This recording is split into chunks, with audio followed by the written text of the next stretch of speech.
Olá, eu sou Montanha E eu sou o Ramon. e você está ouvindo o Dev na Estrada. What's a web cake?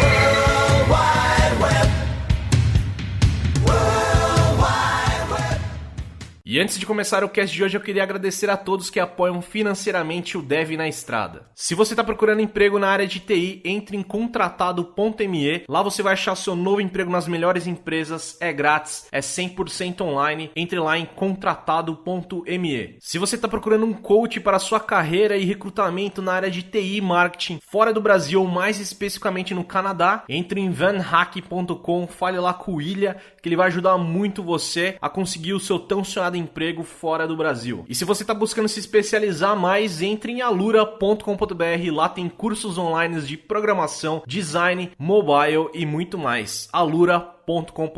Também quero agradecer a todo mundo que nos apoia financeiramente lá pela plataforma do Apoia-se. Se você não sabe do que eu tô falando, entre lá em apoia-se/Dev na Estrada, você vai ver todas as nossas metas, as recompensas. Hoje já são mais de 80 pessoas que apoiam o nosso projeto financeiramente aqui do Dev na Estrada, beleza? Também quero falar dos nossos parceiros, os Stickers Devs, eles que fazem nossos adesivos do Dev na Estrada. Então se você vai no Brasil JS, vão ter adesivos do Dev na Estrada lá, feito pelos stickersdevs.com.br. Também falando da Brasil JS, temos o link aqui na descrição do evento que vai acontecer em agosto. Também temos o link do Front em BH e do PHPSP mais IMA que vai acontecer lá em Campinas. Vamos lá pro cast.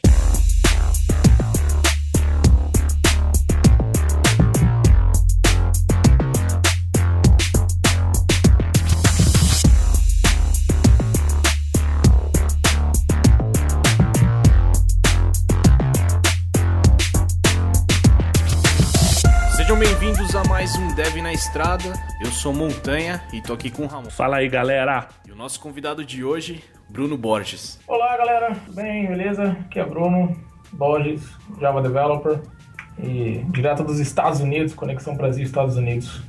Falando com você. Boa. Primeiramente, Bruno, obrigado por aceitar o nosso convite aqui de gravar conosco do Dev na Estrada. E, cara, começa a contar aí um pouco como é que você começou a trabalhar com computador, ou até, você pode voltar bastante na sua história, até como você começou a gostar dessas coisas. Pô, cara, aí você vai forçar minha memória, mas vamos lá. Bom, primeiro, obrigado aí pelo convite. Eu vi umas entrevistas aí, uma que eu lembrei do Data Marinha, achei bacana e legal aí essa oportunidade de compartilhar um pouco da minha história. Quem sabe inspira algumas pessoas a seguirem ou a evitarem, né? Vai que... Não vou fazer o que o Bruno fez, não. Bom, cara, e antes de você começar também, eu esqueci, você foi sugerido por um ouvinte nosso lá no Twitter, então mandar um abraço aí pro Matheus Malaquias, o @mmalaquias1, ele que sugeriu o Bruno Borges aí, então um abraço, Matheus. Valeu, Matheus. Me ferrando já de primeira, mas beleza, vamos nessa. Tá marcado, tá marcado. Tá marcado, beleza. Então, obrigado aí, Matheus, a indicação. É um prazer. Cara, eu acho que de computação eu lembro desde a época que eu usava. Acho que o primeiro computador que eu tive acesso não tinha acesso à internet. Era um computador bem ferrado, instalação via disquete. E eu lembro que o meu primeiro jogo naquela época era SimCity, cara. Eu jogava SimCity pra caramba com meu primo e ficava carregando disquete pra cima e pra baixo pra instalar no computador dele, pra reinstalar e tal. E aí foi uma época boa, lá nos meus, sei lá, não lembro nem que idade que eu tinha, 14, 15 anos, talvez, ou menos que isso. Sou de 83, então estamos falando aí do início dos anos 90, a 95 por ali. Mas quando a gente fala de carreira, onde é que a história de profissional começou mesmo, porque assim, computador todo mundo quem nasceu nos anos 80 teve acesso a computador na infância, né? Mas ou pelo menos no início da adolescência ali. E eu tive acesso a computador graças aí ao meu pai, que trabalhou no CPD do governo lá de Santa Catarina, eu sou de Floripa e tal. E tive a oportunidade de acessar computador desde cedo. E eu lembro que comecei a navegar na internet quando eu tive meu primeiro computador com modem, fazer aquele barulhinho delicioso de conexão bem sucedida. Saudade.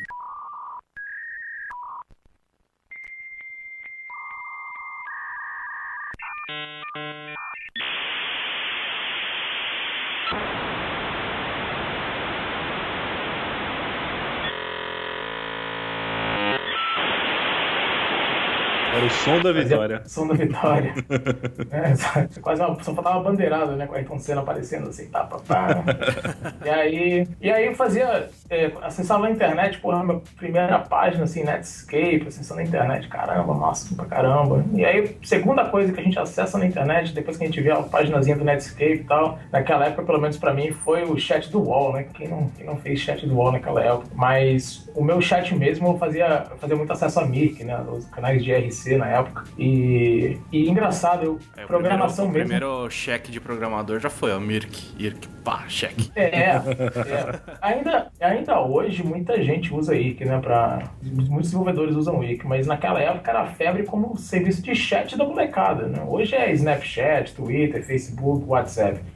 Mas naquela época a molecada usava o Mirk mesmo como chat pra bater papo de coisas da vida. Hoje é mais utilizado pela galera de TI, pelos desenvolvedores de tecnologias, produtos, serviços e tal. Mas aí, naquela época eu já queria automatizar um monte de coisa, né? Eu lembro que a primeira automação que eu fiz foi abrir o Mirk e já fazer join em vários canais, né? Então eu escrevi lá meus scripts para fazer join nos canais, tal. Os canais que eu era fissurado em acompanhar e conversar com a galera. E aí foi onde eu comecei a desenvolver script, né? E aí, eu lembro que na mesma época, meu pai inventou de arranjar um curso de Office para mim, parar no Senac da vida lá, para aprender a fazer, mexer com planilha, Word, macro. E aí eu aprendi um pouco de macro também, aprendi um pouco de Excel. E acho que foram essas duas coisas aí, a descoberta de scripting no Mirk e fazer macro para Office que despertou assim a vontade de programar, sabe? O prazer em escrever código, em automatizar as coisas e fazer as coisas acontecerem no computador. Então você pode falar que você deve isso graças ao seu pai, né? Cara, não, sem dúvida. Sem dúvida, foi graças a ele o acesso a computador. Eu acho que toda molecada aí que hoje trabalha com computador tem que agradecer aos pais mesmo que em algum momento deram acesso a essas coisas. E até meio talvez desviando do assunto, mas eu fico triste de ver uma molecada hoje que tem acesso a computador e não usa pra nada assim pra desenvolver, sabe? Então é um pouco triste, mas eu lembro que da galera dos anos 80, anos 90, quem ganhou computador descobriu as coisas, mesmo que seja pra jogar, sabe? Mas o cara fez alguma coisa com aquilo e é bacana. Então agradeço sim meu pai a oportunidade. E aí depois dessa fase, a segunda fase assim, da minha vida com relação a TI, com relação à programação, foi realmente conseguir um trabalho. Beleza, eu aprendi a mexer no computador, aprendi a programar um pouquinho, fazer minhas coisas e tal. Falei, vamos trabalhar, né? Aí eu lembro não sei se vocês, acho que vocês são do Rio, de São Paulo? Onde é que vocês são? A gente é do interior de São Paulo. São Paulo. Ah, beleza. Não sei se em São Paulo tem, mas lá em Floripa, na época, tinha o CIE para arranjar estágio pra molecada. Não sei se isso chegou a ter em São Paulo, na Grande São Paulo. Não sei se é esse nome, mas tem sim, cara. Tinha tipo aquele do uniformezinho, como é que era o nome? Cara. Mas tinha uma parada parecida aqui em São Paulo. É o Centro de Integração Empresa-Escola, que é quando as empresas... Acho que foi o melhor jeito que as empresas arranjaram para conseguir profissional barato, né? Naquela época. Basicamente estágio, né? Tudo estágio. Mas foi uma oportunidade bacana, sabe? Eu fui no CIE, eu lembro desse dia, eu fui no CIE, levei minha documentação, me cadastrei e, assim, coisa de 1-2 semanas depois, eu consegui um estágio numa empresa que fazia digitalização de documentos. E, cara, naquela época eu já era fissurado, já era metido a besta, né? Já pegava o computador, instalava Linux, formatava, reinstalava, trocava HD porque queimou HD, fazia o diabo com o computador. E aí, eu já era metido a... Não. As bosta aí. Aí fui fazer estágio, né, cara? Eu lembro do meu primeiro e último estágio foi pra trabalhar nessa empresa de digitalização. E aí qual que era a minha atividade, né, cara? Era passar 4 horas por dia escaneando documentos. Olha que trabalho legal. Mas pra um moleque, cara, eu acho que ensinou bastante, assim. Eu aprendi algumas coisas. Aprendi principalmente que eu não gosto de digitalizar documentos, principalmente de inteiro.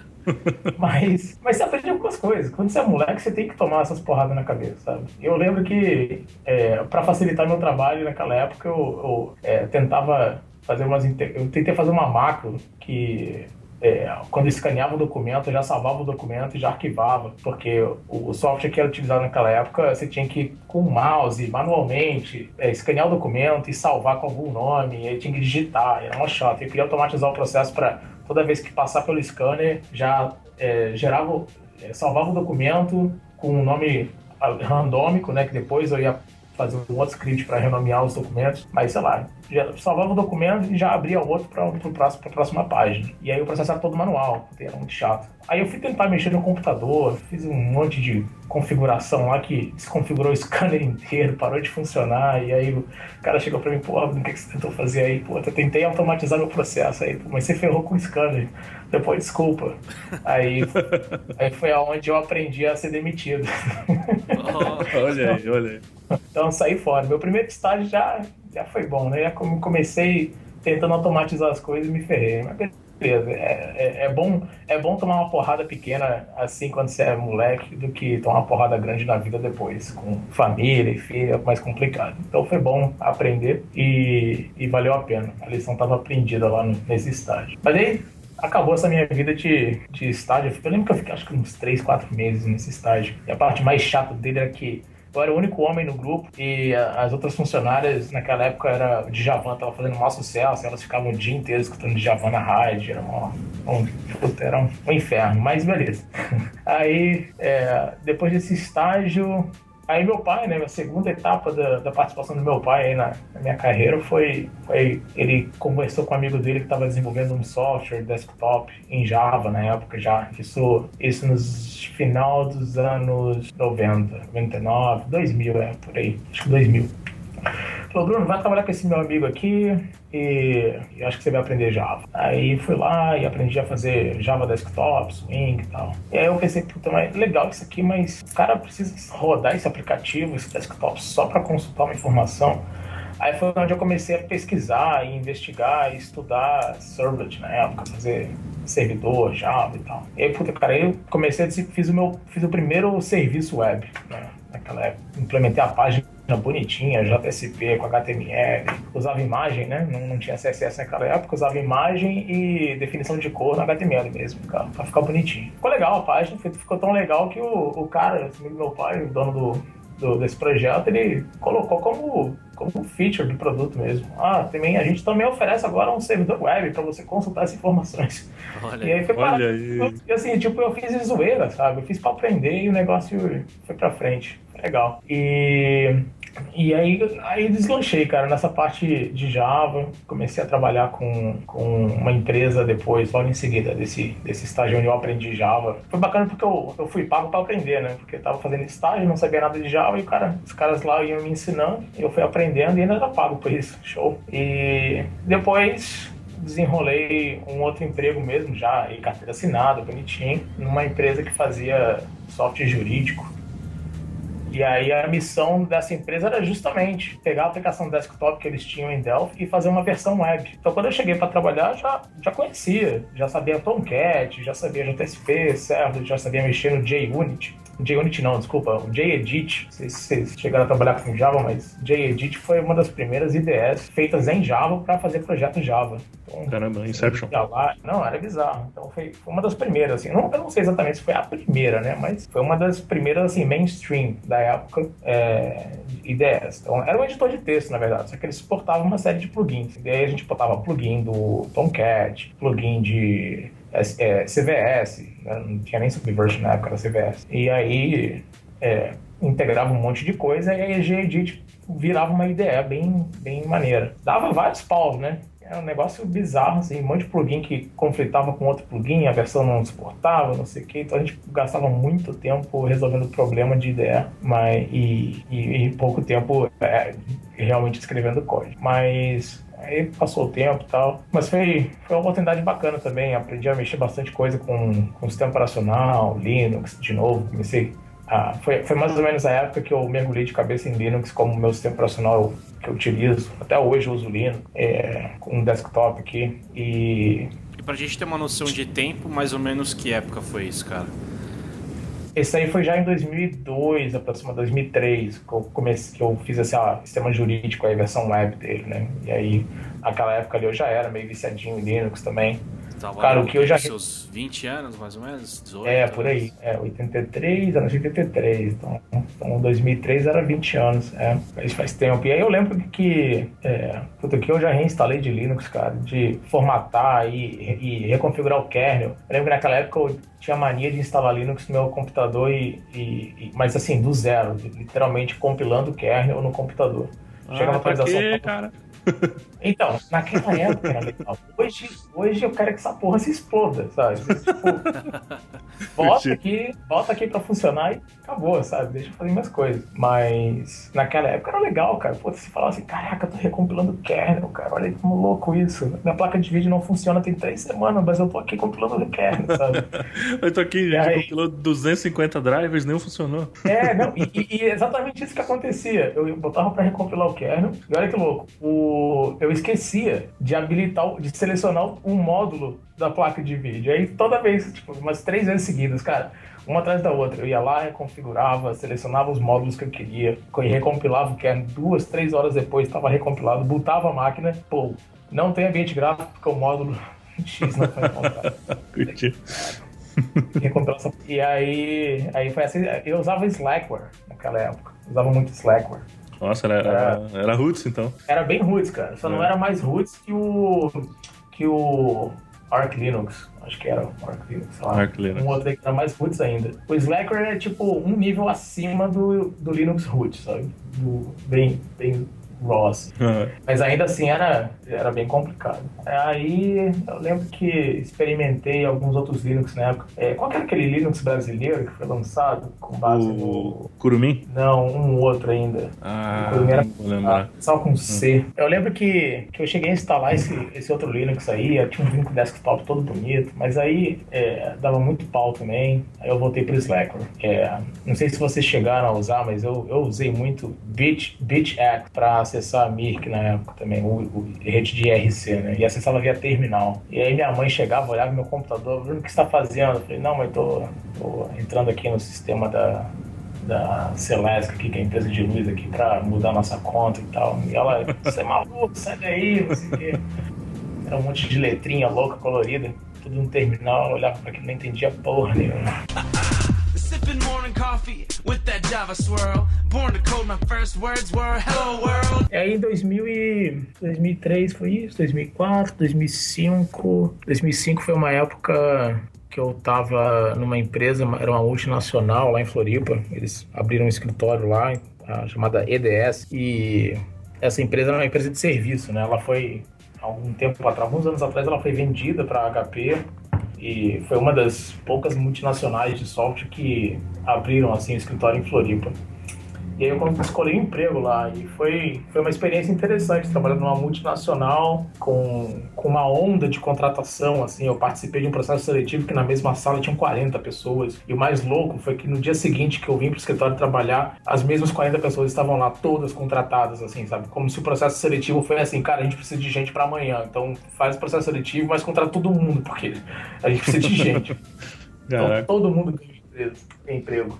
E aí, foi até engraçado, eu lembro de uma história, o cara chegou na entrevista, nessa sala então, tinham 40 pessoas, eu lembro do cara do RH perguntando aqui, agora vamos fazer um bate-papo em inglês, né? E aí, a galera falando em inglês, e naquela época o meu inglês falado era bem básico, né? Já mexia bastante com Linux e tal, eu já tinha aprendido inglês legal de leitura, mas de falar era muito ruim, sotaque zoadaço, mas sabia alguma coisa. E aí tinha um cara assim no grupo que ele chegou e falou, não, meu inglês é foda, meu inglês é avançado pra caralho, não sei o que, começou a falar um monte. E aí o entrevistador, então tá bom, então daqui pra frente a gente vai fazer entrevista em inglês. Bicho, o cara ficou vermelhaço, ele não botou fé que o entrevistador ia mudar a entrevista, a conversa pra inglês, sabe? Ele só achou que o pessoal daqui tava perguntando todo mundo pra saber o nível, né? E aí o cara, seu nível é avançado, então vamos fazer um teste. Bicho, o cara ficou vermelho e aí ele só falou assim, ele tentou soltar 3 palavras em inglês, errou, falou feio, e aí no final ele falou em português, desculpa, eu tô muito nervoso e não vou conseguir falar em inglês. Eu falei, tá de seu danado, conhece essa. Aí, tipo, não só isso, a parte mais bizarra foi quando ele chegou, assim, depois dessa entrevista, no dia seguinte, a gente batendo papo sobre isso e não sei o que, e ele falou ainda assim, eu boto no meu currículo mesmo, que eu conheço as coisas e tal, porque as empresas nunca vão olhar, e quando olha a gente sempre aprende rapidinho, né? Aí ele contou uma história que ele botou no currículo, que ele era desenvolvedor PHP há não sei quantos anos, e a empresa contratou ele, e aí deu um projeto pra ele, e aí que o cara foi estudar PHP, sabe? Então foi bem louco isso. E aí eu lembro de uma charge hoje que eu vi, acho que até tuitei ela, que tem um, não sei se vocês conhecem o cometstrip.com. Não. Vale a pena aí botar no Dev na Estrada, o cometstrip.com. Passa o URL pra vocês, depois vocês postarem lá. E aí os caras postaram justamente um cartoon hoje, fazendo uma comparação, né?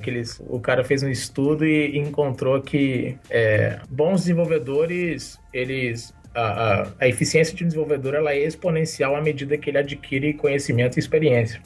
Mas o salário não tem nenhuma relação com isso. Então ele monta dois gráficos, assim, um que é a expectativa entre eficiência do desenvolvedor e nível de conhecimento, a realidade, que ela é exponencial, e um gráfico de salário, assim, que é todo bizarro, todo torto, porque... Cara, o salário não é proporcional a conhecimento, é proporcional à malandragem da negociação entre o empregado e o empregador. Não tem jeito, você não tem como escapar, não. E é interessante. E esse cara, eu lembro dessa época aí, ele foi a prova disso, cara. Foi um exemplo clássico de alguém que, tipo, consegue sobreviver e vai sobrevivendo no mercado de trabalho com o conhecimento que tem, vai adquirindo sob demanda e vai aprendendo e vai fazendo as coisas. Às vezes aprende antes da demanda, às vezes aprende depois que recebe a demanda, mas o cara consegue se virar. E aí é interessante. Assim, eu lembro, esse cara eu não tenho mais contato com ele, mas eu sei que até ali em 2010, 2011 eu acompanhava algumas coisas lá de Floripa e o cara ainda estava no mercado de trabalho, estava bem até. Então é muito louco isso. Então a dica que eu tenho assim para quem está entrando no mercado de trabalho não seja tão extremo ao ponto de só falar o que você sabe, mas também não esteja no outro extremo que é mentir totalmente, né? Eu acho que vale a pena, sim, a pessoa ter um pouco de flexibilidade na negociação e em ser bem claro no que você conhece, mas, cara, tudo na vida tem que ter... eu acho que tem que ter um meio termo. Você não pode ser 100% sincero, e na vida em geral não dá pra ser 100% sincero. Imagina chegar pra sua mulher e falar tudo que você pensa. Você tá ferrado, cara. Divórcio, né? Divórcio na hora, cara. Então, eu acho que vale a pena um meio termo aí. Mas cuidado com as armadilhas. Eu acho que é importante isso. Sipping morning coffee with that Java swirl. Born to code, my first words were hello world. Aí seguindo, né, cara, eu lembro que... esse foi o projeto que eu trabalhei, né? Aí eu trabalhei uns meses depois da IDS. Eu lembro que o projeto da IDS acabou, né, foi finalizado. E aí eu fui procurar outro emprego e acabei trabalhando numa outra empresa que também fazia sistema desktop, né? Na IDS era um sistema web, né? Aí eu terminou o projeto da IDS, foi um projeto que fazia desktop. E aí voltei a trabalhar com Swing, voltei a trabalhar com ferramentas de gráficas, codificação de UI e tal. Foi legal. E aí foi justamente na época que o Counter-Strike foi lançado. E aí acabou com a minha vida. Aí acabou. Nossa, cara, era de passar horas na Lan House, fazia corujão, entrava 8 da noite, saía 7 da manhã, era uma coisa de louco, sabe? E aí, saía pra almoçar, mas não comia, né? Porque eu ia pra Lan House, cara. 1 hora de almoço dentro da Lan House, não comia nada. Mas foi uma época boa também. Acho que foi ali que eu aprendi minhas habilidades com o mouse. Selecionar o botão rapidinho. Clicar rapidamente nas coisas. Então. Ali que deu um up no skill do uso do mouse. Mas, cara, voltando um pouco só na sua timeline, você chegou a fazer faculdade? Como que foi isso? Então, eu não contei isso, né? Então, eu tentei fazer faculdade, mas eu desisti. É uma coisa que às vezes dá vontade de se orgulhar, às vezes dá vontade de se arrepender. Eu passo por isso também, cara. Eu passo por isso. Então, por exemplo, enquanto... Lembra da lei no Brasil de que se você tem diploma, você vai para uma prisão especial? Sim, sim. Então, tinha essa lei, né? Até aquele momento eu era...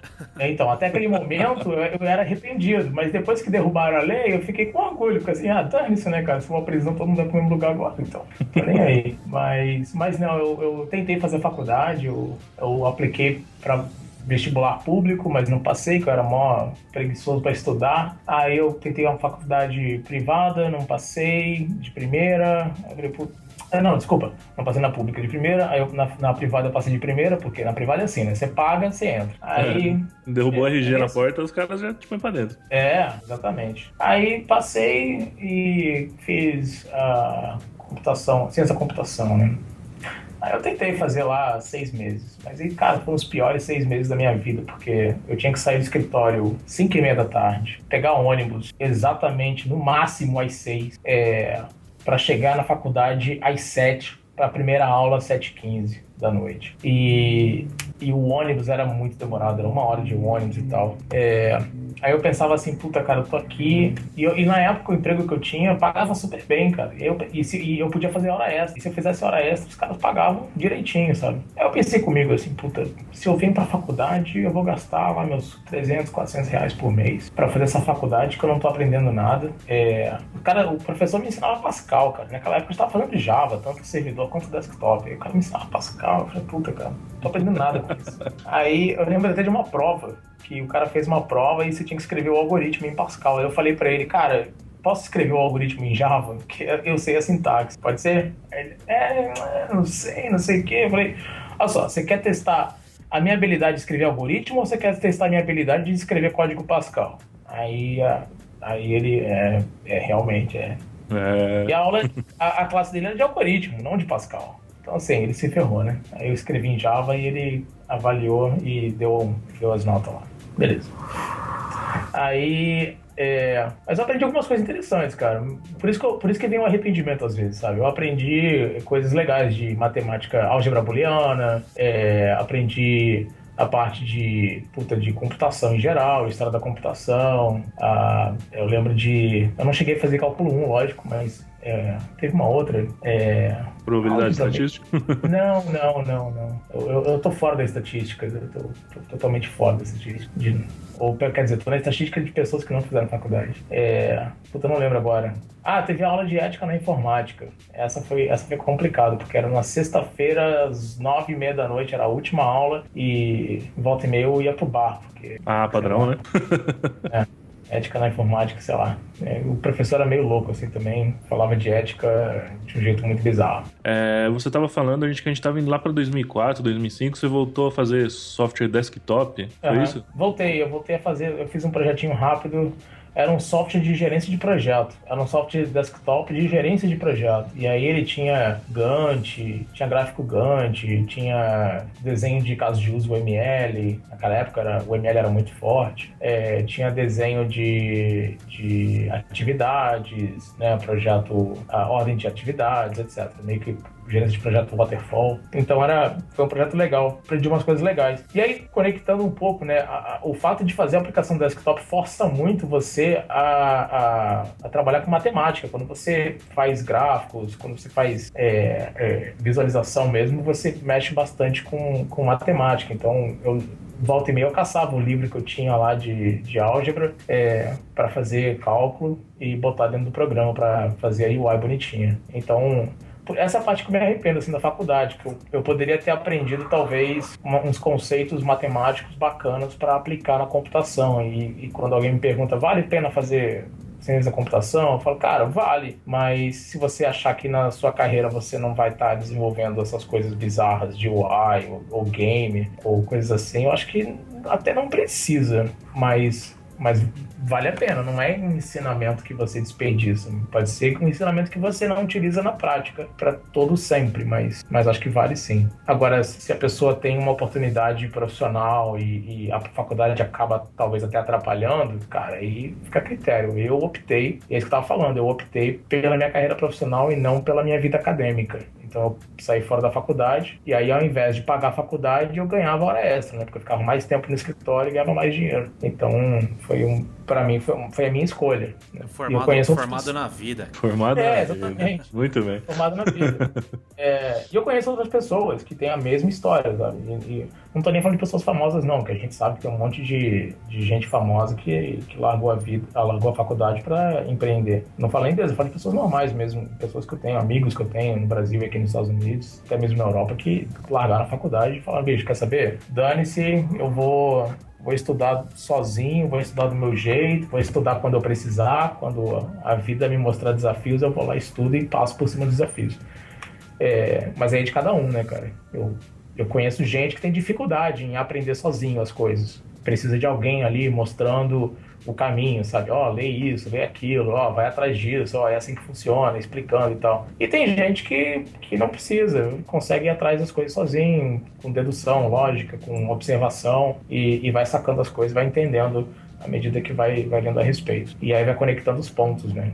Então, são dois perfis de gente diferentes que a pessoa em si tem que identificar que tipo de pessoa ela é e aí tomar as decisões. Cara, eu concordo muito com esse lance que você falou aí, e eu sou um cara que fico meio no meio termo, sabe? Às vezes eu consigo me desenvolver muito bem, seguindo o meu rumo, seguindo a minha linha de estudos ou aquela linha que eu tracei, mas tem horas que eu sinto falta, falo assim, pô, de ter um cara que pô, sei lá, tem um cara que manja mais do que eu pra dar uns toques, sabe? Fala assim, pô, não faz isso, faz aquilo, então eu fico um pouco no meio termo disso aí, mas eu entendo perfeitamente. Tem gente que simplesmente não consegue, né, cara? Exatamente. E eu conheço gente assim, tanto, até mesmo minha família, talvez, alguns amigos próximos, que gostam. E às vezes não é nem porque eles não são capazes. Eu acho que todo mundo é capaz. Talvez para mais, talvez para menos, mas acho que todo mundo é capaz.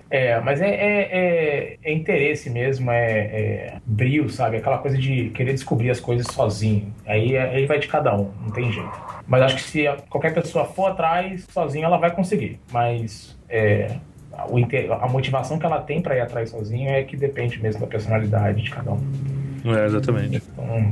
Então, por isso que não dá para dizer assim que o caminho é largar a faculdade, o caminho é nem fazer faculdade. Eu acho que não, eu acho que o caminho é tentar, o caminho é experimentar. Você vai lá e tenta, cara. Se encaixar com o teu estilo de pessoa, com o teu estilo de vida, beleza. Se não, sai fora e tenta de outro jeito. Aí vai de cada um. Mas eu acho que vale a experiência. Essa coisa de faculdade teve muita pressão mesmo do meu pai, da minha família. Pô, você tá largando faculdade, o que você vai fazer da vida, não sei o quê. Eu falei, pô, eu vou trabalhar, pô. vou viver a vida. Não vou ficar vagabundeando.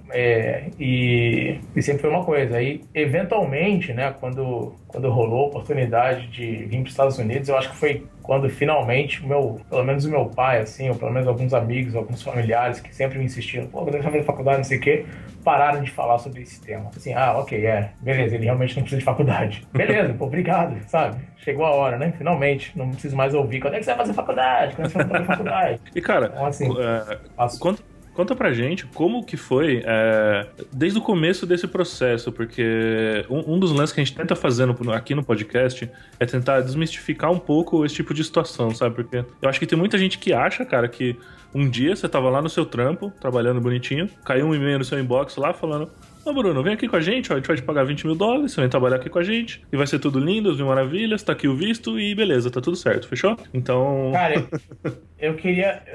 nossa, teria sido muito ótimo se tivesse sido assim, principalmente a parte dos $20 mil. Então, tem gente que acha que só porque a gente veio para os Estados Unidos a gente fica rico, sabe? Antes de mais nada, galera, vir para os Estados Unidos é mudar de vida, não é ficar rico, é diferente. Você para de viver num país, você começa a viver em outro, você ganha numa moeda diferente, mas você também gasta numa moeda diferente. Então, não é essa coisa assim, caraca, ele tá ganhando, imagina, né, 20 mil vezes 3, que é o dólar hoje, caraca, você tá ganhando $60 mil por mês. Beleza, mas eu tô gastando $20 mil por mês de aluguel, porra. Então, assim, entendeu? A matemática não funciona desse jeito, não, essa coisa de mudar de país. Cara, o processo, eu acho que o processo começou quando eu escrevi meu primeiro script para mim. O processo ele é longo, ele é da vida inteira. essa coisa de vir para os Estados Unidos, eu acho que você tem que ter a vontade desde cedo, mas acho que você tem que se preparar ao longo do tempo. Não é um tipo de preparo que você vai fazer assim, da noite pro dia. Ah, não, vou começar a me preparar hoje porque daqui a 3 meses eu quero ir para os Estados Unidos. Beleza, cara. Eu acho que pode acontecer, torço que aconteça, mas eu acho que você tem que pensar assim, um processo da vida, sabe? Eu acho que você tem que querer isso desde cedo e você tem que se preparar. Cara, o inglês foi uma coisa que aconteceu para mim ao longo da minha vida, desde que eu tava escrevendo lá os scripts para mim, que eu lia a documentação dos scripts em inglês, pegava no dicionário, traduzia, aprendia sozinho, jogava videogame em inglês para aprender as coisas, sempre inglês desde pequeno, assim, desde os 15 anos, acho que mexia com inglês através do computador e do videogame. E aí fui aprendendo inglês. E aí, com relação à computação, cara, sempre aprendendo, cara. Sempre aprendendo com a vida, sempre aprendendo com experiência, com teste, com exploração. Não apenas lendo livros e rodando os exercícios. Eu inventava coisas. Eu acho que isso também vale muito. E outra coisa, cara, acho que vir para os Estados Unidos, ou sair, não necessariamente vir para os Estados Unidos, mas sair da zona de conforto em geral, é uma coisa que você tem que ir atrás, você tem que buscar isso. A minha primeira saída da zona de conforto foi quando, na verdade, eu saí de Florianópolis. Em 2006, eu fui trabalhar para uma empresa em São Paulo. Foi ali, cara, que eu tirei o cordão umbilical de zona de conforto. Que eu falei assim, ok, vou meter a cara a tapa, vou para São Paulo, vou ver qual é. Eu lembro que eu fui para São Paulo com o mesmo salário que eu ganhava em Floripa, que era um salário assim, tipo, na época, cara, acho que era 3 mil reais, 3 mil e poucos reais. Isso em 2006. Cara, em São Paulo, isso daí não é nada. O custo de vida em São Paulo era quase o dobro do de Floripa. E em Floripa eu não pagava aluguel. Em São Paulo, eu tinha que alugar um apartamento para morar. Em Floripa eu morava com meus pais, morava com minha namorada na época, não sei lá. Mas não gastava com aluguel. Mas foi ali que eu saí da minha zona de conforto de verdade, assim, como adulto, sabe? Quando eu falei assim, ok, vou tocar minha vida sozinho agora, literalmente. Pum, fui para São Paulo. Aluguei apartamento, ia pro escritório, almoçava, voltava para casa, não tinha muitos amigos. Final de semana era bater papo com a galera de Floripa pela internet, ou então com alguns amigos do trabalho, que a gente faz amizade e tal. Mas assim, não é a mesma coisa que você tá na sua cidade natal, com seus amigos de infância. E eu fiquei 2 anos em Floripa. Em São Paulo. E aí, depois de 2 anos, em 2008, eu pensei, cara, São Paulo acho que já deu também. Quer saber? Vou pro Rio de Janeiro. E isso aconteceu porque eu tava atendendo um cliente no Rio de Janeiro e, eventualmente, eu cheguei pra minha empresa em São Paulo e eu falei, cara, eu quero um aumento. Porque aí eu comecei a perceber o quanto eu era valioso profissionalmente para aquela empresa e que a empresa não estava me valorizando. Então eu cheguei para a empresa e falei, cara, eu quero um aumento. Aí os caras falaram, não, a gente não tem como te dar aumento, blá blá blá, aquela história, não sei o quê. Aí eu falei, bom, então tá bom, então semana que vem eu tô saindo fora, tá bom? Aí os caras, não, fica, não sei o quê. E eu nem tinha, cara, sem sacanagem, eu não tinha entrevista de emprego marcado, eu não tinha perspectiva de um novo emprego, nada. Mas o mercado em São Paulo estava tão forte naquela época que eu não me preocupei muito. E aí eu entrei em contato com algumas empresas. Quando eu avisei o cara dessa empresa que eu trabalhava, tô saindo fora. No mesmo dia de noite, eu entrei em contato com um brother meu. Falei, cara, avisei minha empresa que eu tô saindo fora, mas eu não tenho nada em vista. Então a empresa aí tem alguma vaga? Aí o cara falou, acho que tem. Manda currículo aqui. Aí eu mandei. Sem sacanagem, cara. 2 dias depois, os caras já marcaram entrevista e eu já tava contratado pra semana seguinte, quando eu ia sair. Aí, beleza. Saí fora, fui... saí da empresa, os caras não quiseram dar um aumento salarial. Fui pra essa outra empresa, que era em Alphaville, pegava carro 5 da manhã, de carona, e ia pra Alphaville. E aí, trabalhei 1 semana nessa empresa. Aí... depois de 1 semana, na segunda semana seguinte, eu fui no meu antigo empregador para assinar alguns papéis lá e tal. E quando eu tava no escritório, o cliente do Rio de Janeiro ficou sabendo que eu tinha saído fora. Os caras me ligaram, Bruno, a gente soube que você saiu dessa empresa aí que atendia a gente. Você não quer vir pro Rio de Janeiro trabalhar pra gente direto, não? Falei, quero. Ó dentro. E aí, negociei um salário, melhor ainda. E aí fui trabalhar pra eles direto no Rio de Janeiro. Aí eu perguntei, mas tem que ser no Rio de Janeiro? Aí os caras, tem, é pra trabalhar aqui no escritório. Eu falei, show. E, me mudei pro Rio de Janeiro. Aí dei lá como eu tava contratado como PJ na nova empresa ali em Alphaville, eu falei, bicho, desculpa aí, apareceu outra coisa melhor, beijo, tchau. Essa é a vantagem de PJ, né?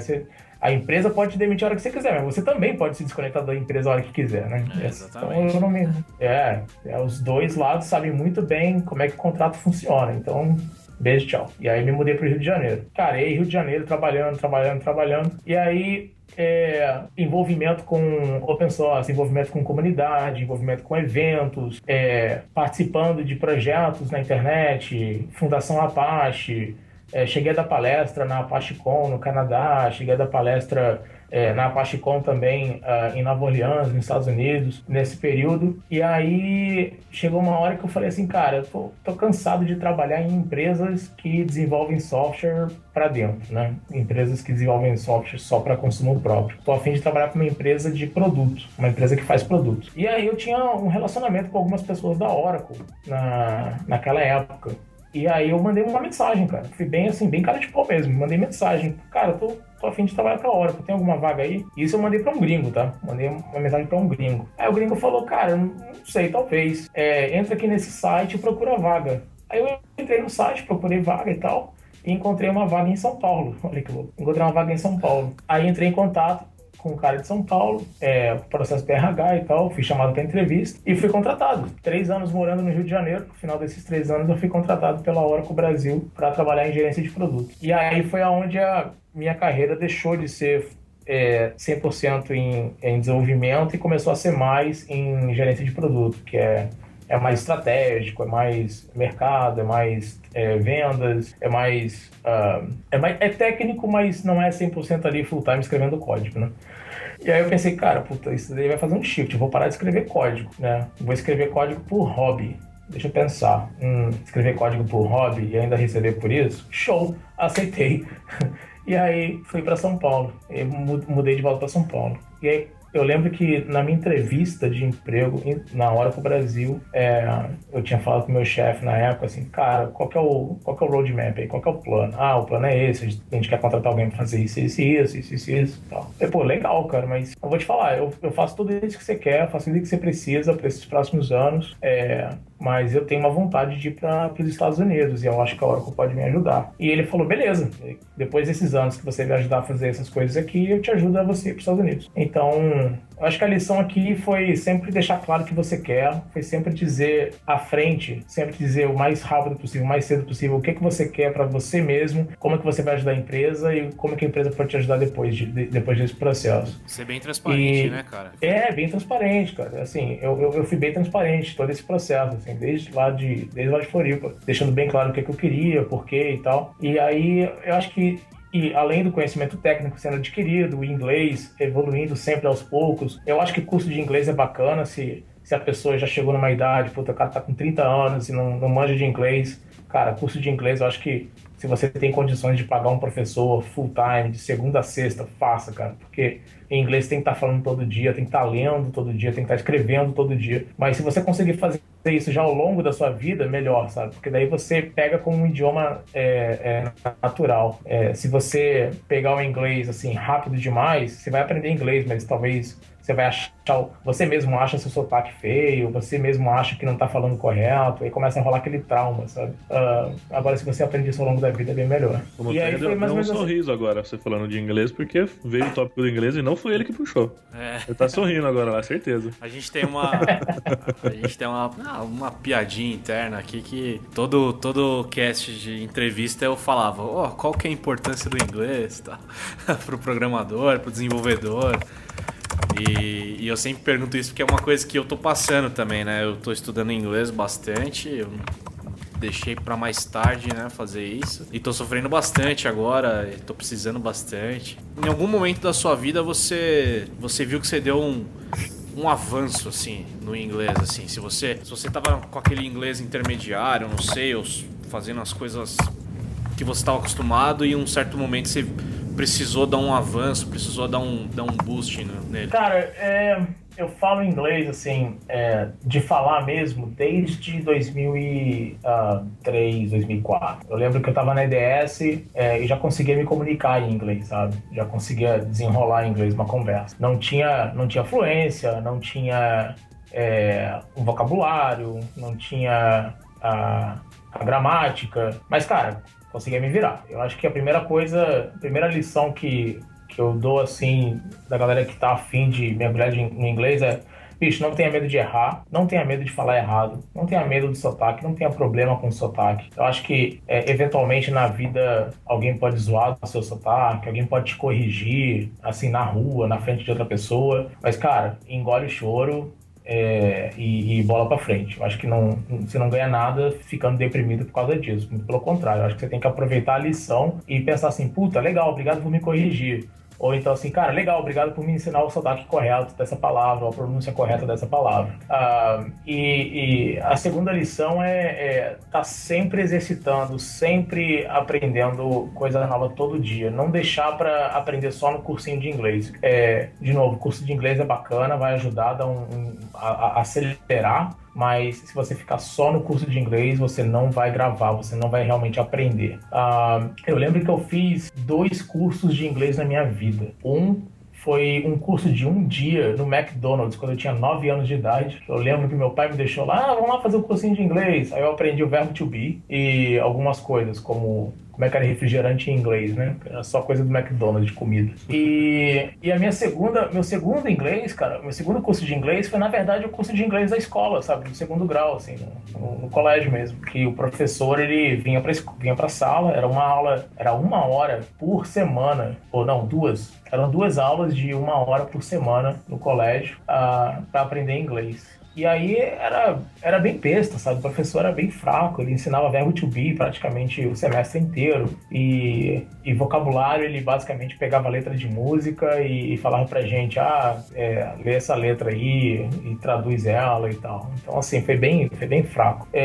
Uma coisa que eu consegui desenvolver bem, assim, que ajudou a desenvolver o inglês, foi ver filme com legenda em inglês, foi ouvir música. Isso aqui é um método interessante. Escuta a música e escreve a letra da música ao mesmo tempo, em inglês. Você tá ali escutando a música com o notepad aberto e tenta escrever a letra, cara. Tenta escrever a letra. Se você não conseguir, deixa em branco e depois você olha a letra de verdade na internet pra você descobrir, foi essa palavra que ela tava dizendo, ou que o cantor tava tentando dizer. Cuidado só com as músicas, né? Tem algumas músicas que... como é que é a... Pode começar com Eminem, né? Eu acho que não vai ajudar muito, não. Não, mas eu digo mesmo, como é que é o termo que a gente utiliza? Quando você erra de propósito no português ou na gramática para fazer a rima, tem um termo para isso, para escrever um poema, etc. Tem um termo para isso que eu esqueci agora. Mas às vezes a letra, ela até mesmo letras em inglês, os autores, eles modificam a palavra ou a pronúncia é diferente para rimar ou para fazer a musicalidade da letra. Então, só cuidado com isso. Hotel California é um bom exemplo de música. Jack Johnson, eu acho que tem uma pronúncia muito boa e muitas músicas ali são ótimas para aprender inglês. Algumas do Ben Harper também. Músicas de rock muito difícil, mas tem algumas bandas que vale a pena escutar. Mas geralmente você vai escutar músicas mais suaves, músicas mais tranquilas, versões acústicas de músicas são boas para treinar o inglês. E essa técnica que eu fazia me ensinava muito a aprender a gravar a escrita das palavras. Porque eu tentava escrever a letra, né, no notepad enquanto o cara ia cantando. Então eu dava pause na música, voltava um pouco, aí repetia a música. Cara, eu escutava a música 8 vezes. E aí, eventualmente, você, sem saber, você tá associando a pronúncia daquela palavra à escrita da palavra. Então foi um método bacana. Uma dica legal disso que você falou, tem um site chamado lyricstraining.com e você coloca... Que você vai... É um game, assim, você coloca, tem desde o beginner até avançado. Avançado é isso que você falou. Não tem nada, né, nenhuma dica, o cara vai cantando a música e você vai completando, assim, escrevendo a música. É bem legal, cara. E se você tiver mais dificuldade, você vai descendo o level ali e aí vem algumas palavras completadas. Você tem que completar. Exato. Eu lembro desse site. Não sei se é o mesmo site, mas eu vi um site que ele carregava um vídeo do YouTube e depois botava a letra por cima e você tinha que completar a letra. É bem bacana. Outra coisa que eu acho bacana, cara, é ler livro em inglês. Cara, compra um livro em inglês, seja qual for o livro, mas livro de história, nada de livro técnico. Livro técnico você não vai ler legal. Pega um livro de história em inglês, qualquer livro de ficção. Menos Game of Thrones ou Senhor dos Anéis, porque você vai ver um monte de palavra bizarra, você não vai fazer a menor ideia, e se você procurar no dicionário você não encontra. Então, assim, pega um livro de ficção normal, um romance, sabe? Um romance normal. para ler em inglês. E aí, ao mesmo tempo, cara, você tá com o celular ali, você vai lendo, não entendeu a palavra, mas entendeu o contexto, passa para frente. Se você não entendeu a palavra e por causa disso você não entendeu o contexto, aí você traduz. E aí e vai avançando, cara. Uma hora você vai aprender, só pelo contexto da história você vai saber o que aquela palavra significa. E aí o seu cérebro exercita melhor isso e grava melhor essa informação por associação, ao invés de por tradução daquela nova palavra que você está vendo. Então fica a dica aí também de ler livro mesmo. Nada de livro no computador não, viu? Livro impresso mesmo, hardbook. Acho que vale muito a pena. Boa. Sipping morning coffee with that Java swirl. Born to code, my first words were hello world. Pra gente ir já fechando aqui, você falou que hoje você tá programando e codando mais por hobby, né? Você saiu um pouco dessa parte aí mais técnica. E eu queria que você falasse um pouco de qual que é a sua stack hoje. Você já trabalha com Java, mas você mexe com alguma coisa no front-end? Você tá estudando outras linguagens? Por hobby ainda ou não? Como que tá isso aí pra você hoje? Cara, por hobby eu brinco com um monte de coisa, né? Eu fiz até o ano passado, o ano retrasado mais ou menos, eu fiz um aplicativo para Android chamado Blocodroid. Você for aí no Google Play, você vai encontrar o aplicativo aí, que era uma agenda de blocos de rua. Quando eu morava no Rio de Janeiro, eu queria saber onde é que os blocos de rua iam estar, com GPS e tal, então eu montei esse aplicativo e até ganhei um dinheiro com ele aí, que eu botei para vender, e até pagar um dinheirinho. Pelo menos a cerveja do meu carnaval foi paga. E eu aprendi a codificar com Android. Nunca aprendi com iOS ou Objective-C, porque nunca tive Mac, nem tenho vontade de ter Mac ou iPhone. Mas acho que também é super válido. De tecnologia mesmo, cara, que eu... chorou nada, cara. Chorou nada. O cara ganhou muito dinheiro, não tá chorando nada. O cara morreu com um sorriso lado a lado. Eu acho que tecnologias assim que eu tenho utilizado muito hoje em dia é Docker, Shell Script, Java e JavaScript. No front-end eu tenho brincado com JavaFX, que é desktop, a nova plataforma desktop para Java. Banco de dados, SQL, principalmente Oracle e MySQL. Serviços de nuvem, APIs REST. Tenho feito algumas coisas, Node.js, né, JavaScript, algumas coisinhas, mas sempre na linha da exploração, sempre na linha do testar, explorar para conhecer, para quando a gente, como o meu trabalho ele lida muito com conversar com cliente, conversar com parceiros, conversar com profissionais que utilizam nossas tecnologias. De forma alguma eu quero ser o expert, mas eu preciso pelo menos ter uma ideia do que aqueles profissionais enfrentam no dia a dia deles. Então eu gosto de explorar as tecnologias que eles utilizam, que os nossos clientes utilizam para saber o que é que eles passam. Então eu exploro bastante tecnologia server-side, né? Na parte de front-end não muita coisa. Hoje em dia eu fiz uma coisinha ou outra com Angular, com HTML, CSS, TypeScript, etc., mas sempre na onda do Hello World, né? Só para pelo menos ter uma ideia.